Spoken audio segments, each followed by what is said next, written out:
So hey guys, and welcome back to another episode of AMC's Corner. How is everybody doing out there? It is a gorgeous spring day, and I think it's a good time to get in here and take the slave cylinder out of the Sonett here. The slave cylinder started leaking, the clutch slave started leaking all the clutch fluid out. You can actually see it's all wet down there. Hopefully you can see way down with enough light, but way in here, that's where is it? That's the slave cylinder right there.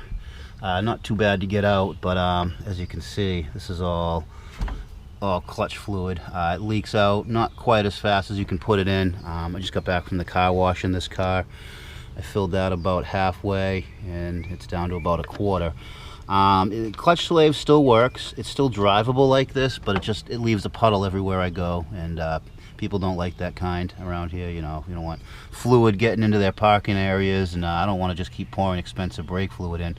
But I didn't actually get a rebuild kit for this yet. So what we're going to do is we're going to try taking it apart, pull it out of the car, and honing out the inside of the cylinder. Typically what happens is when a car sits for a while, a little bit of dried brake fluid, bits of aluminum powder can get into the actual seal in the cup of the actual slave cylinder, and I think that's what's happened here. I don't think the slave cylinder necessarily needs to be rebuilt. It needs to be taken apart and just cleaned out, kind of like you would clean a carburetor. Now, normally I would just go get another slave cylinder, but you know, Sonnets aren't really the easiest thing to find stuff like a slave cylinder or hydraulic parts or brake parts. So we're going to pull that out and see if we can clean it up and make it work for a little longer, another couple years out of it. So yeah, I'm going to rip that thing out of there and let's see if we can save this. Get a little camera in here, get a better picture of what we have to do. So we got this one line here that has to be removed. You actually have to spin the whole cylinder to back it off that line. I don't want to spin it. I don't think it's going to. One bolt back here, I've already broken it loose. You can kind of get an idea of what holds that on. And then here's the little dust boot for the clutch. We have one little pin. I'm not sure exactly how that comes out, but we'll find out soon enough. So let's get this thing out of here and see if we can save an old part. Alright, I got this cylinder out, got the slave cylinder out. It is probably one of the easiest clutch slave cylinders I've ever removed. Now it looks like that push rod here just stays right in place, and it just uses the clutch pressure to hold that in there, the spring pressure. But yeah, here is, let's get you down so we can see this. Hopefully this works. And so we can see inside, you can see just how gooey that is. That's actually the piston right there. Let's push it in. And I don't know if it translates. I don't know if you guys can look down in there, but it let's see if we can get a good angle on this in the sun. But if you look down inside, hopefully you can see it. You see the rust. There's like little bits of rust in the bore. Now that what causes the seal in there, the cup, and we'll show you that in a second, to not seat against the bore, and it lets clutch fluid through. So apologize if you can't see it, but we'll get this apart and we'll get a better view of it. I didn't bring any snap ring pliers, but I think I can get that snap ring out of there. So yeah, I'm going to work on this for a second, get this apart, and see if we can get that snap ring out of there. That was a little tougher than it needed to be. I didn't remember to bring home my snap ring pliers, but let's see if we can get this piston to pop out of here. There it is. And yeah, we can see just how dirty the whole thing is. Here's the actual cup, and everyone says there's a cup in here. This is what they mean. It's this little cup seal, this rubber seal. And as we can see, it's not torn, it's not split, there's nothing really wrong with it. What happens is, like I was saying, you get all this nasty rust in there from it sitting for a while. Hopefully we can see down inside. We can see little bits of rust all along the bore, and that is causing that little cup seal not to seal and lets the clutch fluid all out. That's why it was working and functional, but just leaked all the fluid. So the tool we have to take care of that is a brake cylinder hone. However, I'm not sure if this is too big. Nope, perfect. Doesn't get any more perfect than that. Look at that. So what we're going to do is we're going to chuck this in a drill, and we're just going to spin it in a drill and clean up all that rust. It's actually almost clean right there. So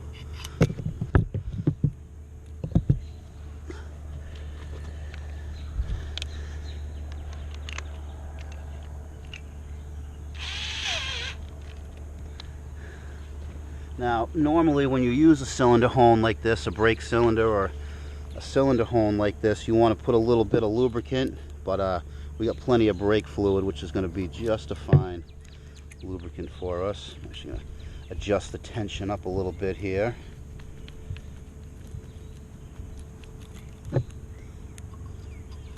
There we go. And we're just gonna try to keep it as centered as possible. Hone her out.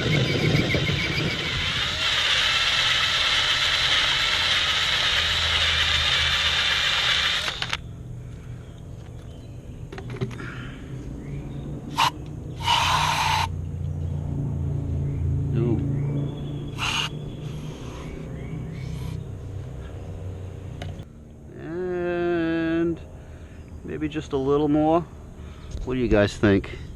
Maybe just a little more? Or do you think that's good enough? I think we should go a little more. Just a little more. A little bit of fluid in there. Brake fluid isn't necessarily the best thing to use as a lubricant, but fortunately, being at home, we really have a lot of stuff here to use. This will work though.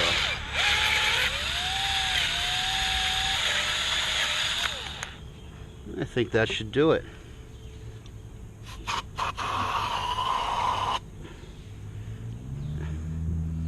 Yeah, I think that should do it.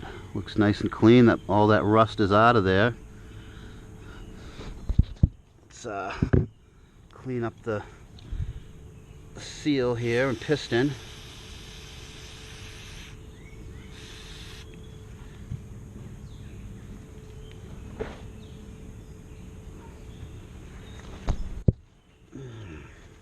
Okay. Alright, how's that look? Looks nice and clean. Not split. So yeah, just a little bit of schmegmar in there got into the area that it needs to seal up and wouldn't let it seal. So now a little tip I want to give you guys whenever you're doing work on anything that takes brake fluid, never use regular oil or grease on these rubber seals, whether it be a slave cylinder, a clutch master cylinder, a brake master cylinder, a caliper or anything like that, or a wheel cylinder. Always lubricate the seal with brake fluid. Never use oil because it will swell up the seal and ruin it. You know, so many people try to do a brake job or something, or try to rebuild a caliper. They use the wrong lubricant, and the next thing they know, it's leaking all over the place. So put a little bit of fluid in there. Put a little bit on my finger. Lube up this seal.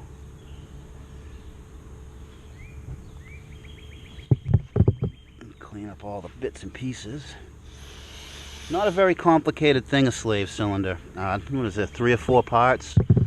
Basically only 2 moving parts, kind of, you know, the spring and the piston and seal, so 3 moving parts total. You know, don't be afraid to get into a car that you can't get parts for and try to rebuild something like this, because it's about that easy.